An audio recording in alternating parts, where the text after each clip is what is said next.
ሰይድና ዑመር ታላቁ ሰው ዱቄት ተሸክሞ ወደዚህ ሴት ሄደ። ዱቄት አወጣ። የእሱ አገልጋዮች አሉ። አሸክመኝ አለው። ዱቄቱ እኔ ነው የምሸከምልህ አሚረል ሙእሚኒን አለው። አላህ ዘንድ ወንጀሌን አንተ ትሸከማለህ እንዴ? አሸክመኛ።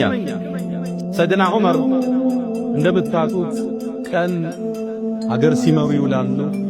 ሌሊትም ከፈሎውን ለልፍ እየፈለጉ ያስተዳድራሉ። የተወሰነውን ደግሞ ሲሰግዱ ያድራሉ።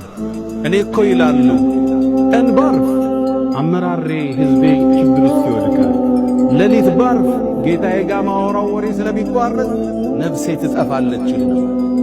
ታዲያ በአንድ ምሽት ላይ አገሪቱ ሲያስሱ አንዲት ሴት ከሕዝብ ነጠል ብላ ያለቀሰች አገኘ።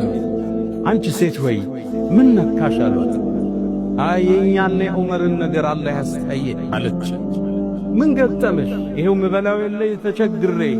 ታዲያ ዑመር አንቺ እንዲመቸገርሽን በረሃ ውስጥ ጨለማ ውስጥ የት ያውቃል አለ። እሷም መለሰች የኛን የመምራት ኃላፊነት ወስዶ አያቅሽም ትለኛለህ እንዴ አለች። ሰይድና ዑመር ደነገጥ፣ አለቀሰ። ወዲያው ተመለሰና በይተልማል ዱቄት ተሸክሞ ወደዚህ ሴት ሄደ። ዱቄትን አቦካላት፣ ጋገረላት።